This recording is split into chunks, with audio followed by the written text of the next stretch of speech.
اعوذ باللہ من الشیطان الرجیم بسم اللہ الرحمن الرحیم سب کو السلام علیکم ورحمۃ اللہ وبرکاتہ۔ جی آگے پڑھتے ہیں۔ جی نہیں، مجھے ایک بات پوچھنی تھی، جو سورہ بقرہ کی جو لاسٹ کی 2 آیت ہے نا، وہ ہم ہر نماز میں بھی پڑھ سکتے ہیں نا، اسپیشلی عشاء کی نماز میں، کیونکہ وہ بالکل رات کے ٹائم پہ پڑھنا افضل ہے نا۔ بالکل پڑھ سکتے ہیں۔ دیکھیں، ہمیشہ یاد رکھیں قرآن کی جو سب سے بڑی سورہ ہے وہ سورہ بقرہ ہے، جو فرسٹ پارے سے شروع ہو کے 3rd کے مڈ تک تقریباً چلتی ہے، اور جو سب سے چھوٹی سورہ ہے وہ سورہ کوثر ہے۔ تو مفتی اور علماء کرام کا اس چیز پر اتفاق ہے کہ ہم قرآن کی کہیں سے بھی کوئی بھی آیت جو ہمیں بائی ہارٹ یاد ہے تسلسل سے، وہ کم از کم 3 آیتیں ہم پڑھ سکتے ہیں، اور زیادہ سے زیادہ طویل اگر ہمیں یاد ہیں، جیسے کہ ہم نبی صلی اللہ علیہ وسلم کی ذات سے دیکھتے ہیں کہ آپ صلی اللہ علیہ وسلم رات میں جو قیام اللیل کرتے تھے، اور سم ٹائم ان کے فرینڈز ان سے ملنے آ جاتے تھے، تو وہ دیکھتے تھے کہ حضرت عائشہ کیونکہ موجود ہوتی تھی اور وہ تلاوت کر رہے ہوتے تھے، تو آپ شروع کرتے تھے سورہ بقرہ سے، تو لوگوں کو خیال ہوتا تھا شاید سورہ بقرہ کمپلیٹ ہوگی تو نبی صلی اللہ علیہ وسلم اپنی نماز کمپلیٹ کر لیں گے، بٹ آپ شروع کر دیتے تھے آل عمران، اور جب وہ کمپلیٹ ہونے لگتی تھی تو صحابہ کرام کو مطلب وہ گمان ہوتا تھا کہ شاید آپ یہاں آپ جو ہے سجدہ مطلب سلام پھیر لیں گے، پھر آپ سورہ نساء شروع کر دیتے تھے، تو سورہ نساء سوچیں کہ 5ویں پارے میں چلی جاتی ہے، تو اتنی لمبی تلاوت کرنا بھی ہمیں ملتا ہے۔ لیکن علماء کرام اس بات پہ اتفاق کرتے ہیں، جیسے اگر آپ کو سورہ یاسین یاد ہے، جیسے ہم کہتے ہیں یاسین والقرآن الحکیم انک لمن المرسلین، 3 آیتیں کمپلیٹ ہوگی سورہ، کیونکہ سب سے چھوٹی سورہ کوثر جو ہے اس کی آیات 3 ہے، تو آپ وہ کم سے کم اپنے 3 پڑھنی ہے، زیادہ سے زیادہ جتنا دل چاہے پڑھ سکتے ہیں، تو آپ یہ 2 رکوع پڑھ سکتے، آخری آیات پڑھ سکتی ہیں، لیکن 3 جی ہونی اٹ چاہیے۔ مینس ہم آیت الکرسی، جی آیت الکرسی نہیں پڑھ سکتے نا، کیونکہ جو بڑی ہے لیکن ایک ہی آیت ہے نا۔ جی اس میں کیا ہے، آیت الکرسی قرآن کی سب سے بڑی آیت ہے اگر آپ دیکھیں۔ اب اگر آپ آیت الکرسی پڑھنا چاہ رہے ہیں تو اس سے جی پہلے کی 2 آیتیں یاد کر لیں یا اس کے بعد کی بھی 2 آیتیں یاد کر لیں، تو پھر آپ آیت الکرسی اس کے کے ساتھ، بعد کی ہم یاد کی ہوئی ہے۔ جی تو اس کی بات کی اگر آپ کو یاد ہے تو آپ 3 اور اس سے زیادہ جتنا چاہے آپ پڑھ لیں، تو اس میں کوئی حرج نہیں ہے، لیکن 3 سے کم نہ ہو۔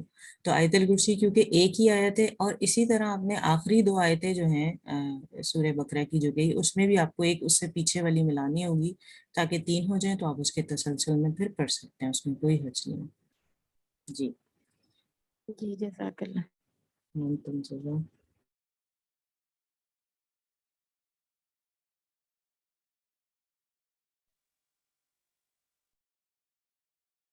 عائشہ آگے کی آیت میں تلاوت پڑھوں؟ ہے۔ آپ کے انہوں نے رکوع پورا کمپلیٹ کر لیا تھا عائشہ نے؟ نہیں، ان کا بھی ختم نہیں ہوا، اگر وہ پڑھی تو پڑھی۔ ایک سیکنڈ ذرا ہم دیکھ لیں، بس یہ سورہ ختم ہوتی ہے نا تو یہ رک ہو جائے گا، اس کے درمیان ایک سجدہ آئے گا، پھر سورہ شورہ جب شروع ہوگی تو انشاءاللہ پھر فائزہ پڑھ لیں گی انشاءاللہ۔ عائشہ آپ پڑھیں گی آگے یا فائزہ پڑھ لیں؟ آپ کا مائک میوٹ ہوا ہوا ہے۔ اچھا سوری، نہیں ابھی میں پڑھ ہی رہی تھی، سوری بائی مسٹیک میرا مائک آف تھا۔ کوئی بات نہیں۔ جی آیت نمبر 53 ہے، اور وہی ہے جس نے 2 سمندر آپس میں ملا رکھے ہیں، یہ ہے میٹھا اور مزید، اور یہ ہے خاری کڑوا۔ جی یہاں پر آپ اور ان دیکھیں یہ دونوں جو کے درمیان 53 آیت ہے، اس میں آپ دیکھیں اللہ تعالیٰ نے ایک بڑی پیاری بات کی، اور آگے ہے کہ ان دونوں کے درمیان ایک حجاب اور مضبوط اوڑ کر دی گئی۔ آپ دیکھیں ہم جانتے ہیں کہ جو سمندر ہے 2 طرح کا پانی، میٹھا اور کھارا، مطلب جو نمکین ہوتا ہے، وہ ایک ساتھ بہہ رہے ہیں اور ساتھ چل رہے ہیں، جیسے بہت ساری اب تو ویڈیوز لوگوں نے دیکھی ہوگی وہاں کی جو لوگ ڈالتے ہیں، اکثر کچھ لوگ وہاں تک پہنچے ہیں۔ یہاں پر اگر دیکھا جائے تو اللہ تعالیٰ ہم کو بھی ایک لیسن دے رہے ہیں، وہ کیا ہے کہ دیکھیں ہماری لائف میں بھی کچھ لوگ بڑے ہی خوش اخلاق آپ کو ملیں گے، اور کچھ لوگ بہت آپ کے لیے باعث تکلیف ہوتے ہیں۔ اب کرنا کیا ہے؟ ساتھ چلنا ہے میٹھے طریقے سے، جیسے حضرت علی رضی اللہ تعالیٰ عنہ کا ایک قول ہے کہ انسان کی مثال ایسی ہونی چاہیے جیسے دانتوں کے درمیان زبان، کہ زبان ملتی سب سے ہے لیکن دبتی کسی سے بھی نہیں ہے۔ تو مومن باوقار ہوتا ہے, آپ کو کسی سے بھی پریشرائز نہیں ہونا چاہیے, لیکن سب کے ساتھ خوش اخلاقی سے ملنا چاہیے. جب ہم سورہ حجرات پر آگے پہنچیں گے تو آپ دیکھیں گے کہ اللہ تعالیٰ نے ہمیں بتایا ہے کہ ہمارا طریقہ کار کیا ہونا چاہیے آپس میں بات چیت کرنے کا. دیکھ قرآن آگے ہی آپ کو بتائے گا کہ جو لوگ جاہل, مطلب جن لوگوں کے اندر سمجھ نہیں ہے, کچھ لوگ ہوتے ہیں فطرتاً جھگڑالو ہوتے ہیں, یا فطرتاً وہ آپ کے ساتھ جو ہے آپ کو تکلیف دے رہے ہوتے ہیں, تو ان کے ساتھ آپ کا کیا رویہ ہے؟ اگر وہ صلہ رحمی کے رشتے ہیں, یا جیسے ہم بات کرتے ہیں برج بنانے کی, اور دیکھیں جب ہم یہ سب بات کرتے ہیں تو ہم حقیقت کو بھول نہیں سکتے. کچھ حقیقتیں ایسی ہوتی ہیں, کچھ رشتے آپ کے لیے آزمائش ہوتے ہیں, جیسے ہم بات کرتے ہیں, تو اس صورت میں آپ نے کیا کرنا ہے, ان کو کہنا ہے السلام علیکم, اور کنارہ کشی اختیار کرنی ہے. سلام آپ کے درمیان اس برج کو قائم رکھے گا, اور کنارہ کشی سے کیا ہوگا, کیونکہ آپ خاموش ہیں تو وہ چیزیں بگڑیں گی نہیں. تو یہ بات بھی سمجھنا چاہیے, جب قرآن کی کوئی آیت آ رہی ہے اس سے ہمارے لیے کیا اصلاح کا پوائنٹ نکل رہا ہے, کہ کبھی بھی کوئی بھی ہمیں ایسا مل جاتا ہے جس کی ذات سے ہمیں تکلیف ہو رہی ہے, یا سم ٹائم ہم کسی کے لیے باعث تکلیف ہیں. کیونکہ دیکھیں ہم بھی, ایسا تو نہیں ہے کوئی بھی انسان پرفیکٹ ہے, میں یا آپ, ہر انسان کے اندر کچھ فالٹس ہوتے ہیں, کچھ اس کے اندر کمی ہوتی ہے, غلطیاں ہوتی ہیں. وقت کے ساتھ اگر آپ کو ریئلائز ہو جائے اپنے اندر بھی شر, تو اس کو بھی نکالیں. کیونکہ سم ٹائم کیا ہوتا ہے, دیکھیں ابھی ہم سب میچور ہونے کی طرف جا رہے ہیں. جب ہم لاؤ والی ہوتے ہیں, ہم سے بھی جو غلطیاں ہو رہی ہوتی ہیں ہمیں سمجھ نہیں آتی, لیکن اس میں دو طریقے ہوتے ہیں. آپ انٹینشن سے کر رہے ہیں تو اس پر آپ کو گناہ ہے. آپ لاؤ والی میں نا سمجھی میں کوئی چیز کر رہے ہیں تو اس پر آپ کی پھر پکڑ نہیں ہے, کیونکہ اللہ تعالیٰ تو بہتر جانتا ہے انسان کو, انسانوں سے زیادہ بہتر.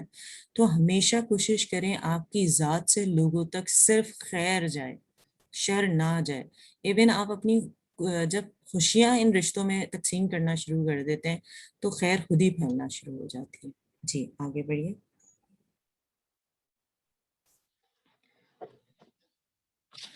اور ان دونوں کے درمیان ایک حجاب اور مضبوط اونٹ کر دی. وہ ہے جس نے پانی سے انسان کو پیدا کیا, پھر اسے نسب والا اور سسرالی رشتوں والا کر دیا. بلا شبہ آپ کا پروردگار ہر چیز پر قادر ہے. اے دیکھیں اللہ کو یہاں چھوڑ پر کر ان کی عبادت کرتے ہیں. جو اوپر بات آئی تھی اس کی وضاحت نیچے بھی آ گئی. نسب والے کون سے رشتے ہوتے ہیں؟ جو صلہ رحمی کے. صلہ رحمی کے رشتے کون سے ہوتے ہیں؟ جیسے میں اگر ہوں تو میرے پیرنٹس اور میرے سبلنگ, ٹھیک ہے. پھر میرے پیرنٹس کے جو ہے پیرنٹس اور ان کے سبلنگ, مطلب ماں کی طرف سے ان کے ماں باپ بہن بھائی, اور باپ کی طرف سے بھی ان کے ماں باپ بہن بھائی, اور میرے اپنے بھی ماں باپ بہن بھائی. اگر آپ اس طرح اس کا ٹری بنا لیں آپ ٹرائنگل میں, تو آپ کے لیے بہت آسان ہو جاتا ہے. یہ سارے نسب والے رشتے کہلاتے ہیں. اور سسرالی رشتے دیکھیں ویسے لوگ کتنی ان رشتوں میں بگاڑ پیدا کرتے ہیں, اور اللہ تعالیٰ کیا کہہ رہے ہیں, وہ ہے جس نے پانی سے انسان کو پیدا کیا, پھر اسے اس کے نسب والے رشتے بھی بنائے اور سسرالی رشتے والا کر دیا. یہاں پر دیکھیں کچھ لوگ جو ہے ان رشتوں کے اندر شیطان بڑی جلدی سے جو ہے نا بگاڑ پیدا کر دیتا ہے. آپ ہمیشہ یاد رکھیں کیونکہ چیزیں بگڑتی ہیں, ایسا نہیں ہے کہ سب کی لائف میں ٹھیک ہوتی ہے, کسی کی بھی لائف پرفیکٹ ہوتی ہے. سم ٹائم آپ کی طرف سے, سم ٹائم دوسروں کی طرف سے. ہمیشہ دعا کریں اللہ تعالیٰ ہمارے شر سے انہیں اور ان کے شر سے ہمیں محفوظ رکھے, ہمارے دلوں میں محبتیں قائم رکھیں. کبھی بھی کوئی بھی چیز ہو گئی تو اللہ تعالیٰ سے دعا کریں, اللہ تعالیٰ ان کی جو بھی بات, کیونکہ دیکھیں انسان ہے, جو میرے ذہن میں ہے میرے ذہن سے اس چیز کو ڈیلیٹ کر دے, ان کے ذہن میں اس کو بھی کر دے, اور ہمارے رشتے کو بہتر بنا دے. وقت آتا ہے چیزیں ٹھیک ہو جاتی ہیں, اگر آپ اپنی آنیسٹی کے ساتھ ان چیزوں کو ٹھیک کرنا چاہیں. ہمیشہ یاد رکھیں جس کے نکاح میں آپ ہیں اور جو آپ کے سسرالی رشتے ہیں, یہ آپ نے نہیں بنائے ہیں, چاہے وہ لو میرجز ہوں ارینج میرجز ہوں, یہ اللہ تعالیٰ کی طرف سے ہیں. جس کے نصیب میں جو لکھا ہوتا ہے وہ ایسے ہی ملتا ہے. فرق صرف اتنا ہے, کبھی آپ کے جو نسب کے رشتے ہوتے ہیں صلہ رحمی کے, ان کی طرف سے آپ کی آزمائش ہوتی ہے, اور سم ٹائم آپ کی سسرالی رشتوں کی وجہ سے. لیکن ان تمام آزمائشوں سے خطرناک اور پریشان جو آزمائش ہے میں آپ کو بتاؤں, جیسے میں نے ابھی تھوڑی دیر پہلے کہا کہ کاؤنسلنگ کے لیے میرے پاس کالز آتی ہیں, یقین کریں یہ تمام رشتوں کی جو آزمائش ہوتی ہے, جو لوگ کہتے ہیں فلاں فلاں سسرال کی طرف سے یہ آ گئی, ساس نند جٹھانی اور دوسرے بہت سارے, یا بھابیاں یا بہنوئی, یہ تمام چیزیں بیئر کرنے والی ہوتی ہیں چاہے وہ کتنی بھی تکلیف دہ ہوں. اب جو چیز میں دیکھ رہی ہوں لوگوں کی جو کال آتی ہے اور وہ بتاتے ہیں جو ہسبینڈ کی طرف سے ہے, سب سے تکلیف دینے والی آزمائش ہوتی ہے، جو شوہر کی طرف سے ہوتی ہے یا بچوں کی صحت اور نافرمانی کی طرف سے ہوتی ہے. تو میں آپ سب سے یہی کہوں گی کہ جو بلیسنگس آپ کے پاس ہیں ان رشتوں میں، جو بھی آپ کے ساتھ آنیسٹ ہیں ان کی قدر کریں، ان سے محبت کریں، اور جو لوگ آپ کی قدر نہیں کرتے آپ اللہ تعالیٰ سے دعا کریں. اگر آپ، میں نے آپ کو جیسے پہلے کہا تھا کہ اگر آپ انوانٹیڈ ہیں، بلا وجہ اس سرکل کے اندر میش کرنے سے بہتر ہوتا ہے کہ اپنی اہمیت بتانے کے بجائے آپ 2 قدم پیچھے ہٹ جائیں. اللہ تعالیٰ خود چیزیں ٹھیک کر دیتا ہے. اور لیکن اس دائرے کے اندر کبھی میس نہ مچائیں، اس میں جیسے سارے لوگ چل رہے ہیں اس کو اس بہاؤ میں چلنے دیں. جیسے مثال کے طور پر آپ اس بات کو ایسے سمجھ سکتے ہیں، ایک دریا بہہ رہا ہے، اس کی ایک ڈائریکشن ہے کہ وہ ایسٹ سے ویسٹ کی طرف جا رہا ہے، مثال کے طور پر مشرق سے مغرب کی طرف جا رہا ہے. آپ اس دریا کو اپنا کرنے کے لیے مغرب سے مشرق کی طرف جانا لگے تو کیا ہوگا؟ ایک تو آپ کی انرجی زیادہ لگے گی کیونکہ اس کا بہاؤ ایک طرف ہے اور آپ اس کی دوسری طرف جا رہے ہیں. تو بہتر ہوتا ہے گو ود دا فلو، جو فلو ہے اس کے ساتھ چلیں، کبھی بھی اس سے ہٹ کے نہ چلیں. اور اس میں جو میجورٹی ہے وہ اگر اس دائرے میں خوش ہے تو ضروری نہیں ہوتا کہ میں مطلب کوئی بھی انسان سوچے ہم تمام خواتین ہیں اور یہ سب کے ایشوز ہوتے ہیں کہ بس مجھے ہائی لائٹ کیا جائے. نہیں، آپ پیچھے ہو جائیں، آپ اللہ کی نظر میں ٹھیک ہونا ضروری ہے. کیوں؟ کیونکہ اللہ تعالیٰ فساد کو نہیں پسند کرتا. اور میں آپ کو یہ بتاؤں، اب ہم معاشرے میں ایسے تو نہیں ہے کہ ہم معاشرے کے اندر فساد ڈال دیں باہر نکل کے، جو اس زمانے میں لوگ ڈالتے تھے، دین کو بگاڑ دیتے تھے، یا جنگیں ہو رہی ہیں اس میں فساد یا غداریاں، یہ ساری چیزیں. اب میرے نہیں اور آپ کے نہیں کون سے فساد سے روکا گیا؟ یہی گھریلو فسادوں سے روکا گیا جو نسب میں ہوتا ہے. جو اگر نسب میں صلہ رحمی میں دیکھیں تو ادھر بھابھی بہنوں یہاں آ جاتے ہیں کیونکہ بہن بھائی تو سب کو پیارے ہوتے ہیں، ماں باپ. یا اگر سسرالی رشتوں میں دیکھیں تو وہ تو بیچارے اپنے نام سے ہی کہا جاتے ہیں نا، کچھ چیزیں اپنے نام سے بیچاری خراب ہوتی ہیں. لیکن اگر آپ محبت سے کریں گے، لگے گا ٹائم، آپ کو لگے گا، شاید 10 سال لگ جائیں، شاید 20 سال، شاید پوری زندگی، اور شاید 1 سال اور کچھ مہینوں میں چیزیں ٹھیک ہو جائیں. لیکن آپ دیکھیں جب آپ ان کو پیار سے جیت لیں گے تو وہ لائف ٹائم آپ کے ہو جاتے ہیں. کوشش کریں اپنا حق چھوڑ دیں اور دوسروں کا حق دے دیں تو چیزیں خود ہی ٹھیک ہو جائیں گی، آپ دیکھیں گے وقت کے ساتھ. اور سب سے بہترین چیز ہمارے نبی صلی اللہ علیہ وسلم نے ہمیں بتائی ہے کہ تحفے سے محبت بڑھتی ہے. آپ کی جو استطاعت ہے، ضروری نہیں ہے کہ آپ سامنے والے کی استطاعت کے مطابق کوئی بڑی چیز کریں. آپ کی جیب جتنی جواب دیتی ہے آپ اتنا کام ضرور کر دیں، باقی محبت ڈالنے والی ذات اللہ تعالیٰ کے. جی آگے پڑھیے. جی، اے اللہ کو چھوڑ کر ان کی عبادت کرتے ہیں جو نہ تو انہیں کوئی نفع دے سکے نہ کوئی نقصان پہنچا سکے، اور کافر تو ہے ہی اپنے رب کے خلاف شیطان کی مدد کرنے والا. ہم نے تو آپ کو خوشخبری اور ڈر سنانے والا نبی بنا کر بھیجا ہے. کہہ دیجئے کہ میں قرآن کے پہنچانے پر تم سے کوئی بدلہ نہیں چاہتا، مگر جو شخص اپنے رب کی طرف راہ پکڑنا چاہے. اس ہمیشہ زندہ رہنے والے اللہ تعالیٰ پر توکل کریں جسے کبھی موت نہیں، اور اس کی تعریف کے ساتھ پاکیزگی بیان کرتے رہیں. وہ اپنے بندوں کے گناہوں سے کافی خبردار ہے. وہی ہے جس نے آسمانوں اور زمین اور ان کے درمیان کی سب چیزوں کو 6 دن میں پیدا کر دیا، پھر عرش پر مستوی ہوا. وہ رحمان ہے، آپ اس کے بارے میں کسی خبردار سے پوچھ لیں. جی یہ ابھی آیت ایک جو سجدہ آنے کریں گے. والی، ہاں جی جی جی جی پڑھیے. جی ہاں یہی بتانے والی. ان سے جب بھی کہا جاتا ہے کہ رحمان کو سجدہ کرو تو جواب دیتے ہیں رحمان ہے کیا؟ جی کیا ہم اسے سجدہ کریں جس کا تو ہمیں حکم دے رہا ہے؟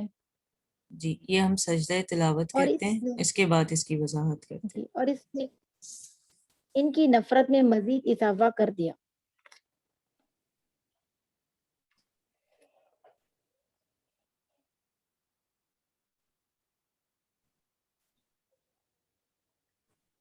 جی اس میں آپ دیکھیں کہ اللہ تعالیٰ پھر سے بتا رہے ہیں کہ اللہ تعالیٰ نے 6 دنوں میں جو ہے پوری عرش کو بنایا ہے. ہم دیکھتے ہیں تو ہم نے پڑھا تھا کہ اتوار مطلب Sunday, Monday, Tuesday, Wednesday, Thursday and Friday یہ 6 days کو کہا جا رہا ہے، اور 7 سیٹرڈے کو اس میں سے نکال دیا گیا ہے.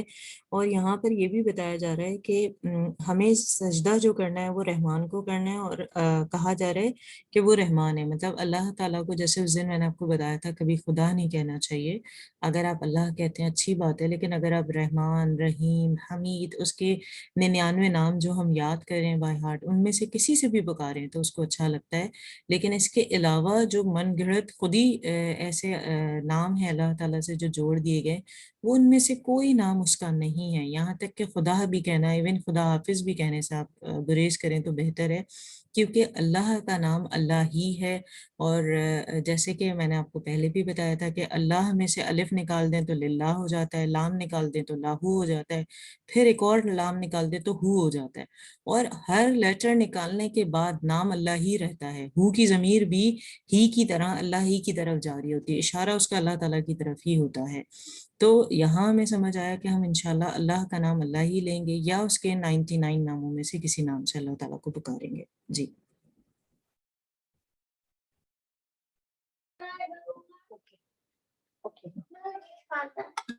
بابرکت ہے وہ جس نے آسمان میں برج بنائے اور اس میں آفتاب بنایا اور منور مہتاب بھی، اور اسی نے رات اور دن کو ایک دوسرے کے پیچھے آنے جانے والا بنایا. اس شخص کی نصیحت کے لیے جو نصیحت حاصل کرنے یا شکر گزاری کرنے کا ارادہ رکھتا ہو. رحمان کے سچے بندے وہ ہیں جو زمین پر فروتنی کے ساتھ چلتے ہیں، اور جب بے علم لوگ ان سے باتیں کرنے لگتے ہیں تو کہتے ہیں کہ یہ سلام ہے. جی یہاں پر آپ دیکھیں یہ جو اور آیت جو نمبر اپنے رب جو پیچھے آیات آئی تھی 61 اور 62، ان کو آپ نوٹ کر لیں، کیونکہ اس میں یہ تمام چیزیں ہم بار بار اللہ کی تخلیقات پڑھ کر آئے ہیں، اور تو آپ اس کو سمجھ سکتے ہیں. یہاں پر اللہ تعالیٰ آپ کو ایک نئی بات بتا رہے ہیں 63 میں، کہ جو رحمان کے بندے ہیں، ایک تو بتایا جا رہا ہے ان کی چال کیسی ہوتی ہے، کہ وہ کس طرح زمین پہ چلتے ہیں. اور جو بے علم لوگ ہیں ان سے بات کرنے کے لیے وہ کیا کرتے ہیں، جیسے ہم نے ان بات ابھی کہی تھی کہ جو لوگ بلا وجہ کی بحث کر رہے ہوں، وہ دین کی ہو یا معاملات کی ہو، آپ اپنی جگہ ٹھیک بھی ہیں، ہم کیا کوشش کرتے ہیں کہ ہم اپنے آپ کو یہ ثابت کر دیں کہ ہم ٹھیک ہیں. سم ٹائم بہتر آپشن ہوتا ہے آپ کا کہ آپ ان کو سلام کریں اور سائڈ میں ہو جائیں، زیادہ ان کے ساتھ بحث و مباحثہ نہ کریں، مجادلہ نہ کریں ان کے ساتھ. تو یہاں پر وہی چیز کہی جا رہی ہے کہ معاشرے کے اندر صدار رکھنے کے لیے کہ آپ نے سلام کرنا ہے اور ایک طرف ہو جانا ہے. تو یہ آپ لکھ سکتے ہیں. اب جو آیات آ رہی ہیں ان میں کیونکہ تمام سورہ فرقان کی وہ ہماری زندگی پر اپلائی ہونے والی ہیں، تو جیسے جیسے آیات آئے گی ہم نوٹ کرتے جائیں گے، کیونکہ ہمارے پاس ٹائم کو دیکھتے ہوئے ہم تھوڑا ترجمہ اسپیڈ سے پڑھیں گے انشاءاللہ. جی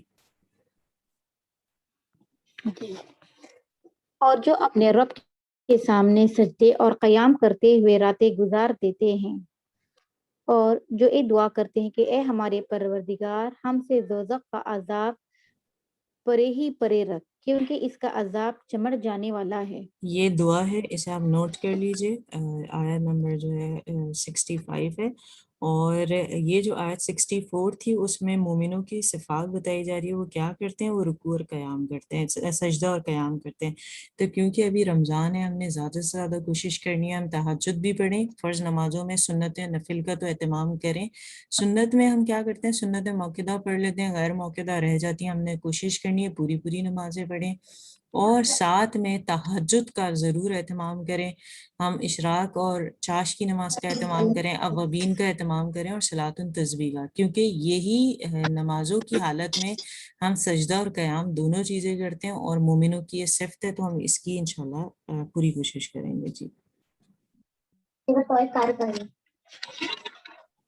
بے شک وہ ٹہرنے اور رہنے کے لحاظ سے بدترین جگہ ہے، اور جو خرچ کرتے وقت بھی تو نہ اسراف کرتے ہیں نہ بخیلی، بلکہ ان دونوں کے درمیان متعدل طریقے پر خرچ کرتے ہیں، اور اللہ کے ساتھ کسی دوسرے معبود کو نہیں پکارتے، اور کسی ایسے شخص کو جسے قتل کرنا اللہ تعالیٰ نے منع کر دیا ہو، اور وہ بجز حق کے قتل نہیں کرتے، نہ وہ زنا کے مرتکب ہوتے ہیں، اور جو کوئی ایک کام کرے وہ اپنے اوپر سخت وبال لائے گا. یہ جو آیات آ رہی ہیں اس اسے میں قیامت کے دن جی یہ جو آیت ہے آیت نمبر 68 سے جو شروع ہو رہی ہے 67 اور 67 میں دیکھیں اللہ تعالیٰ نے جو نافرمانی کے لیے اگر آپ پیسہ خرچ کر رہے ہیں یہ بھی اسراف اور فضول خرچی میں آتا ہے، یا ہم جانتے ہیں کسی چیز پر ہمیں کتنا اماؤنٹ خرچ کرنا چاہیے. جیسے ہم اپنے بچوں کی نہیں کیا کرتے ہیں، جب وہ مہنگے مہنگے ٹوائس مانگ رہے ہوتے ہیں ہم ان کو ایک بجٹ دے دیتے ہیں، اس کے اندر کوئی چیز آپ لے لیں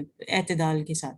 سیم ہمیں بھی اپنے معاملے میں کوئی چیز ہم نے بائی کرنی ہے، دینا ہے، لینا ہے، تو یہ کرنا چاہیے. اور اگر آپ بخیلی دیکھیں تو آپ اس کو اس طرح بھی لے سکتے ہیں کہ اللہ نے صدقات اور زکوٰۃ کا حکم دیا، آپ نہ دے رہے ہو، یا آپ کی ضرورت کی کوئی چیز ہے آپ کے گھر میں بچوں کی آپ کی، اور آپ استطاعت رکھتے ہیں کہ لے لیں، پھر بھی آپ کنجوسی کر رہے ہیں.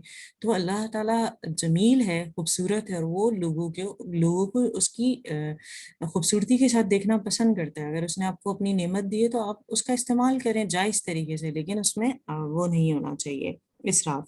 پھر کہا گیا کہ آپ نے معبود اللہ کے سوا کسی کو نہیں پکارنا، شرک نہیں کرنا ہے، قتل نہیں کرنا ہے، اور پھر بتایا گیا کہ آپ نے زنا سے بچنا ہے، اور حق جو ہے کیونکہ یہ تمام چیزیں ٹھیک نہیں ہیں، اور ترتیب کے ساتھ وہ تمام چیزیں جو گناہ کبیرہ میں آتی ہیں. گناہ کبیرہ کیا ہے؟ جس پر قرآن نے حد بانی ہے. شرک آپ کو عذاب ہے، قتل قصاص یا دیت ہے، پھر زنا تو ہم نے دیکھا یا تو رجم کر دیں یا کوڑے پڑیں گے، عزت پر حملہ ہو گیا، اور اگر چوری کی تو ہاتھ کاٹ دیں. تو یہ تمام جن پہ حدیں بنتی ہیں وہ تمام گناہ کبیرہ ہیں. جی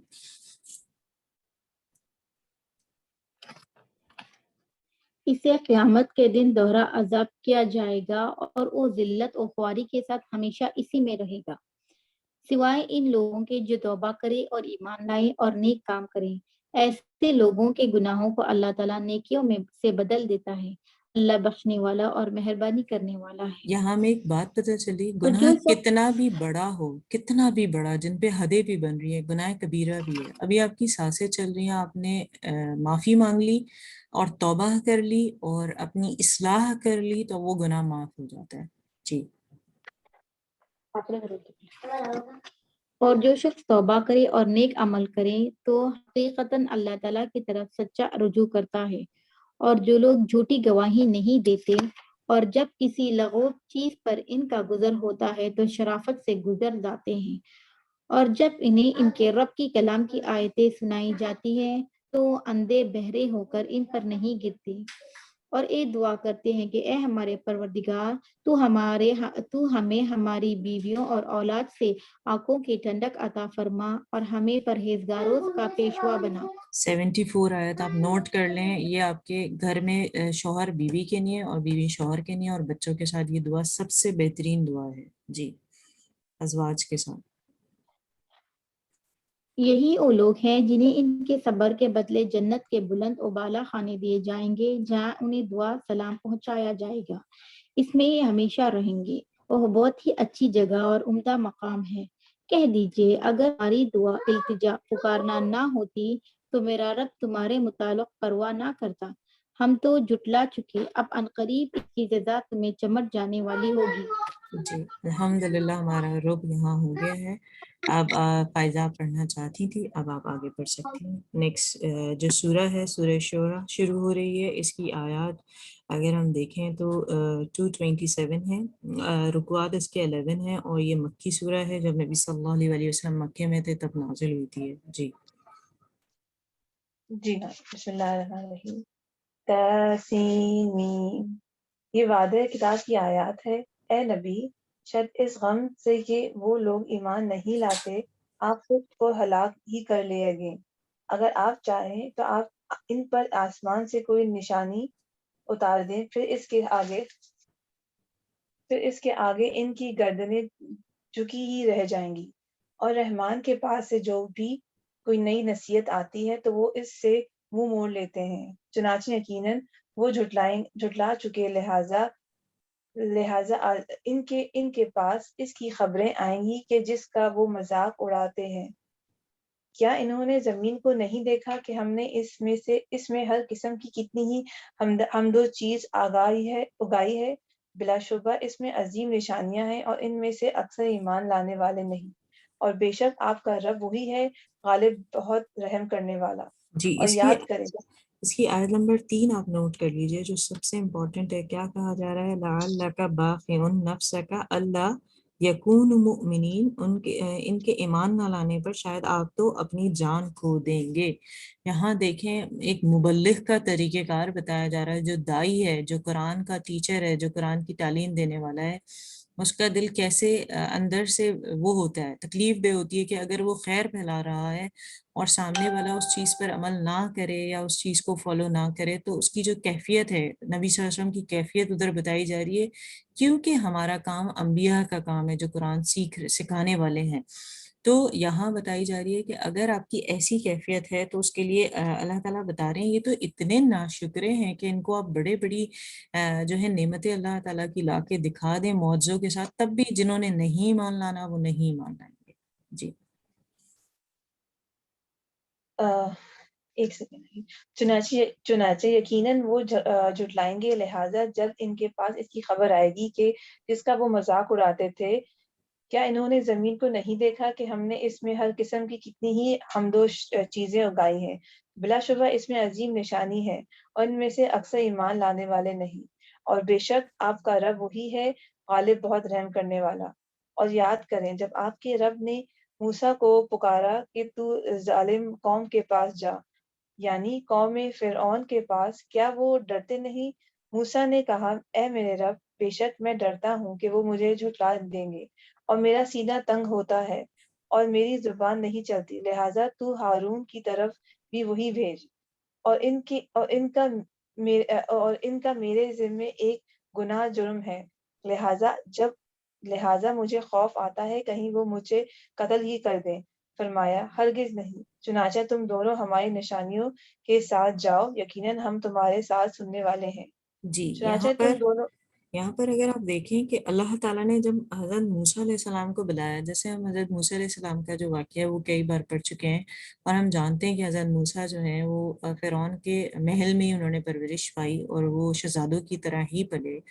اس کے بعد جیسے کہ بنی اسرائیل کو انہوں نے غلام بنایا ہوا تھا اور ایک غلام کے ساتھ زیادتی ہو رہی تھی، اور انہوں نے جو فرعون کا فوجی تھا اس کو کسی انٹینشن کے ساتھ نہیں بلکہ اس غلام کو ظلم سے بچانے کے لیے اسے پیچھے ہٹایا، جس کی وجہ سے اس کی موت واقع ہو جاتی ہے، کیونکہ حضرت موسیٰ بہت جاندار تھے. اب حضرت موسیٰ علیہ السلام راتوں رات وہاں سے نکل جاتے ہیں اور مدین پہنچتے ہیں، جو انہیں لڑکیاں ملتی ہیں کنویں میں اور ان کی بکریوں کو پانی پلانے دیتے ہیں، اور وہ جا کے اپنے والد شعیب سے جو تعریف کرتی ہیں اور وہ ان کی بیٹی سے شادی ہو جاتی ہے. اب وہ مدین میں تھے، اب اللہ تعالیٰ ان کو دوبارہ بلا رہے ہیں. کس طرح کہ موسیٰ علیہ السلام کو انہوں نے کہا کہ آواز دی کہ ظالم قوم کے پاس جاؤ، کیونکہ فرعون تاکہ جو ہے وہ آپ دین کی بات ان تک پہنچا سکیں، تاکہ وہ اللہ کو پہچان سکے. تو انہوں نے حضرت موسیٰ نے کیا بات کہی؟ قال ربی انی اخاف ان یکذبون، کہ دیکھیں انسان کی ذات کو پیغام اللہ کا تھا، اسی کا حکم لوگوں تک لے کے جانا تھا، لیکن ان کو بھی خوف ہے ایک نبی کی حیثیت سے کہ وہ مجھے جھٹلا دیں گے. تو انہوں نے ساتھ میں کیا کہا کہ میرا سینہ تنگ بھی ہو رہا ہے. مطلب اگر آپ دیکھیں سم ٹائم آپ حق بات کہتے ہوئے بھی آپ کا سینہ تنگ ہوتا ہے، میری زبان نہیں چل رہی ہے. ساتھ میں انہوں نے اپنی کیفیت بتائی جا رہی ہے. تو انہوں نے کیا کہا، جیسے انسان کو کہا جاتا ہے وہ بڑا ناشکرا اور بے وقوف ہے، وہ جو بھی چیز دو فوراً سے لے لیتا ہے. کبھی کبھی آپ کو ذمہ داری لیتے ہوئے آپ کو یہ سوچنا چاہیے کہ یہ آپ کر سکتے ہیں کہ نہیں کر سکتے، اس کی اکارڈنگلی آپ نے لینی ہے. یہاں پر ایک اور بات کیا کہی، بس تو ہارون کی طرف بھی وہی بھیج دے. مطلب انہوں نے کہا پھر میرا مددگار کر دے حضرت ہارون کو، تاکہ میں ان کے ساتھ جا سکوں. اس کی وجہ کیا تھی کہ جیسے ہم نے پہلے بھی بتایا تھا کہ حضرت موسیٰ علیہ السلام کی جو زبان ہے اس میں لکنت تھی، مطلب وہ کلیئر ورڈز نہیں بولتے تھے، ٹھہر ٹھہر کر، یا بات کرنے میں ان کو تھوڑی پرابلم ہوتی تھی. تو انہوں نے اپنے بھائی کی مدد مانگی اور یہ بھی کہا کہ ان کا مجھ پر میرا ایک قصور جو ہے وہ یہی تھا کہ انہوں نے وہ جو ایک سے بچانے کی کوشش کی تھی غلام کو، اور کیونکہ حضرت موسیٰ بہت جاندار تھے اور جب انہوں نے اس فوجی کو ہٹایا اس غلام کی طرف سے تو اس کی موت واقع ہوگی، کیونکہ ان کی جان ہی اتنی تھی کہ نارملی جیسے ہم بیچ بچاؤ کہہ رہے ہوتے ہیں اسی طرح کا ان کا عمل تھا. بٹ وہ جو ہے اللہ تعالیٰ کی طرف سے بس اس میں حکمت تھی اور وہ واقع ہوگی. تو انہوں نے اب وہ جو ہے دوبارہ فرعون کے پاس جا رہے ہیں اور جو سارا معاملہ ہے وہ دوبارہ ریپیٹ ہونے والا ہے. جی پڑھیے آگے. چنانچہ تم دونوں فرعون کے پاس جاؤ اور اس سے کہو بلا شبہ ہم رب العالمین کے رسول ہیں کہ یہ نبی کہ بنی اسرائیل آزاد کر کے ہمارے ساتھ بھیج دے۔ فرعون نے کہا کیا ہم نے اپنے پاس بچپن میں تیری پرورش نہیں کی اور تو ہمارے درمیان اپنی عمر کی کئی برس نہیں رہا اور تو اپنا وہ کام کر گیا جو کر لیا اور تو ناشکروں میں سے ہے۔ موسیٰ نے کہا میں نے وہ کام اس وقت کیا تھا جب میں بھٹکے ہوئے لوگوں میں تھا۔ پھر جب میں نے تم سے ڈرا تو میں تم سے بھاگ گیا اور پھر میرے رب نے مجھے حکم بخار اور اس نے مجھے رسول میں سے بنایا اور کیا یہی وہ احسان جو تو نے مجھ پر احسان جتلایا ہے کہ تو نے بنی اسرائیل کو غلام بنا رکھا ہے۔ فرعون نے کہا اور رب العالمین کیا ہے؟ موسیٰ نے کہا وہ آسمانوں اور زمینوں کا اور جو کچھ ان دونوں کے درمیان ہے ان کا رب ہے، اگر تم یقین کر لو تو ٹھیک ہے۔ اس نے اپنے ارد گرد والوں سے کہا کیا تم سنتے نہیں ہو؟ موسیٰ نے کہا وہ تمہارا اور تمہارے اگلے ابا اور واجد کا رب ہے۔ اس نے کہا بلا شبہ تمہارا یہ رسول جو تمہاری طرف بھیجا گیا ہے یقیناً دیوانہ ہے۔ موسیٰ نے کہا وہ مشرق مغرب اور جو کچھ ان دونوں کے درمیان ہے ان کا رب ہے، اگر تم عقل رکھتے ہو۔ اس نے کہا البتہ اگر تو نے میرے سوا کوئی اور معبود پکڑا تو میں ضرور تجھے قیدیوں میں شامل کر دوں گا۔ موسیٰ نے کہا اگرچہ میں تیرے پاس کوئی واضح شے دلیل اور لاؤں تب بھی۔ اس نے کہا اگر تو سچوں میں سے ہے تو لے آ۔ چنانچہ موسیٰ نے اپنے ازدالو تو انافنن اور واضح اثار دہان کیا جی، اور اس نے اپنے اثر ڈالا تو آنن آنن فنن اثر دہان کیا اور اس نے اپنا ہاتھ بغل میں سے کھینچ نکالا تو اسی وقت وہ ناظرین کو سفید چمکاتا نظر آیا۔ فرعون نے اپنے ارد گرد موجود دوسرے داروں سے کہا بلا شبہ یہ ضرور ماہر جادوگر ہے، وہ چاہتا کہ اپنے جادو سے تمہیں تمہارے زمین سے نکال دے، لہٰذا تم کیا مشورہ دیتے ہو؟ انہوں نے کہا اسے اور اس کے بھائی کو ڈھیل دے اور شہروں میں جادوگروں کو اٹھا کر لا کہ وہ ہر ماہر جادوگر کو تیرے پاس لے آئیں۔ چنانچہ جادوگر ایک مکردان دن مقرر کو خاص وقت جمع کر لیے گئے اور لوگوں سے کہا گیا کیا تم بھی جمع ہو گے تاکہ اگر وہ جادوگر غالب آئے تو ہم ان جادوگروں کا اتباع کر لیں۔ پھر جب جادوگر آئے تو فرعون سے کہنے لگے اگر ہم ہی غالب ہیں تو کیا ہمارے لیے کوئی صلاح ہوگا؟ فرعون نے کہا ہاں، اور بے شک تب تم میرے مقرب لوگوں میں سے ہوگے۔ موسیٰ نے کہا جو کچھ تم نے ڈالنا ہے ڈال لو۔ تب انہوں نے اپنی رسیاں اور لاٹھیاں ڈالی اور کہنے لگے عزت فرعون کی قسم بلا شبہ ہم ہی غالب ہیں۔ پھر موسیٰ نے اپنا اصالت دو تو فوراً ہی اسے نکلنے لگا جو انہوں نے ایک سیکنڈ میرے یہاں آگے مسنگ چل رہا ہے۔ جی، انہوں نے اثر ڈالا تو وہ انہیں نکلنا شروع ہو گیا، یہ دیکھتے ہی جادوگر سجدے میں گر گئے اور انہوں نے صاف کہہ دیا کہ ہم تو رب العالمین پر ایمان لائے۔ اب صحیح موسیٰ اور ہارون کے رب پر۔ فرعون نے کہا میرے اجازت دینے سے پہلے تم نے اسے مان لیا، بے شک وہ تمہارا بڑا ہے جس نے تمہیں جادو سکھایا، لہٰذا جب تم جان لو گے کہ ضرور نہیں تمہارے ہاتھ اور پاؤں مخالف طرف سے کاٹ دوں گا اور تم سب کو ضرور سولی چڑھاؤں گا۔ وہ کہنے لگے کوئی حرج نہیں، بے شک ہم رب کی ہر طرف لوٹنے والے ہیں، بے شک ہم امید رکھتے ہیں کہ ہمارا رب ہماری خطائیں بخش دے گا، اس لیے کہ ہم پہلے ایمان لانے والے بنے ہیں۔ اور ہم نے موسیٰ کی طرف وحی کی کہ کہ تو میرے بندوں کو لے کر راتوں رات نکل جا، بلا شبہ تمہارے تعاقب کے جائیں گے۔ پھر فرعون نے شہروں میں اکٹھا کرنے والے بھیجے کہ پیغام دے کر بے شک یہ بنی اسرائیل قلیل سی جماعت ہے، اور بلا شبہ وہ ہمیں غصہ دلانے والے ہیں، اور بلا شبہ ہم جوکس اور ہوشیارات جماعت ہیں۔ چنانچہ ہم نے ان کو باہوں اور چشموں سے نکالا، اور خزانوں اور عمدہ قیام کا اسی طرح ہوا، اور اسی طرح ہوا، اور ہم نے بنی اسرائیل کو ان چیزوں کا وراثت بنایا۔ چنانچہ فرعون سورج نکلتے ہی ان کے تعاقب میں نکلا۔ پھر جب دونوں فوجی مقابلے ہوئے تو اصحاب موسیٰ کہنے لگے، یقیناً ہم تو پکڑے گئے۔ موسیٰ نے کہا، ہرگز نہیں، بلا شبہ میرا رب میرے ساتھ ہے اور ضرور میری رہنما کرے گا۔ تب ہم نے موسیٰ کی طرف وحی کیا کہ اپنا عصا سمندر پر مار، تو وہ پھٹ گیا۔ پھر سمندر کا ہر ٹکڑیوں میں ہو گیا جیسے عظیم پہاڑ، اور ہم وہاں دوسرے غریبوں کو قریب لے آئے، اور ہم نے موسیٰ اور جو اس کے ہمراہ تھے سب کو بچا لیا۔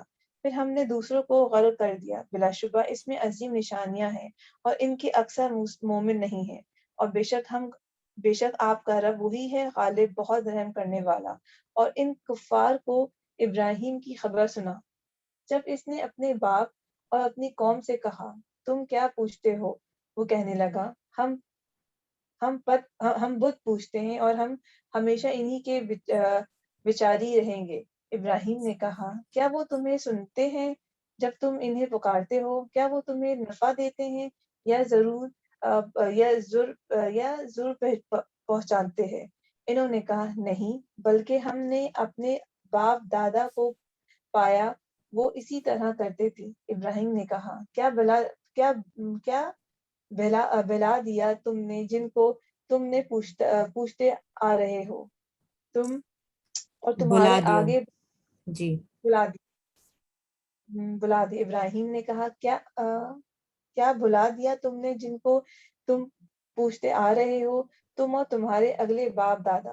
تو بلا شبہ وہ میری دشمن ہے سوا رب العالمین کے، جس نے مجھے پیدا کیا، پھر وہی میرے رہنما کرتا ہے، اور وہی مجھے کہلاتا ہے اور پلاتا ہے، اور جب میں بیمار ہوتا ہوں تو وہی مجھے شفا دیتا ہے، اور وہی مجھے موت دے گا، پھر مجھے زندہ کرے گا، اور وہی جس سے میں امید رکھتا ہوں کہ روز قیامت میری خطائیں بخش دے گا۔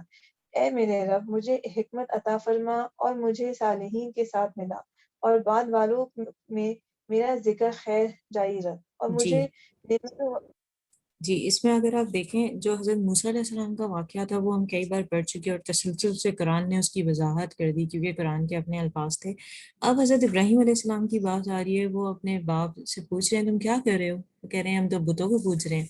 تو وہ حضرت ابراہیم علیہ السلام ان کو کہہ رہے ہیں تم یہ غلط کام کر رہے ہو۔ اور پھر آیت نمبر 70، یہ جو سورہ شعراء کی آیت نمبر 78، 79، 80، پھر آپ دیکھیں 81، 82 اور 83، 84، 85، یہ تمام تسلسل سے، اور نیچے 2-4 اور آیتیں ہیں جن کے اندر پہلے تو اللہ تعالیٰ کی حمد و ثنا کرتے ہوئے، اور پھر یہ جو دعا ہے اس دعا کو نوٹ کر لیں آپ، ربی حبلی حکموں والحقنی بالصالحین وجعل لی لسانہ صدق فی الآخرین وجعلنی من ورثہ جنت النعیم۔ تو یہ تمام دعا بڑی پیاری ہے، وغفر لی ابی انہ کان من الضالین ولا تخزنی یوم یبعثون۔ یہاں تک آپ دیکھیں، خاص کر اس کی جو آیت نمبر 83 ہے، اکثر جو خواتین پریگننٹ ہوتی ہیں ان کو کہا جاتا ہے اب یہ دعا لازم پڑھیں کیونکہ بچوں کے لیے بڑی اچھی دعا ہوتی ہے۔ جیسے ہم پیچھے ایک حضرت زکریا کی دعا پڑھ کر آئے تھے، اور ایک یہ دعا، صرف اتنی بھی، ربی حبلی حکمم و الحقنی بالصالحین، یہ بڑی پیاری دعا ہے کیونکہ میں بھی اپنے بچوں کی پیدائش آیت کے نمبر وقت بتا پڑھتی دیں، سوری۔ تھی۔ شروع تو یہ ہوئی ہے 79 سے 78 سے، لیکن جو یہ آیت جو دعا کی ہے یہ میں 83 ہے، 83، 84، تو یہ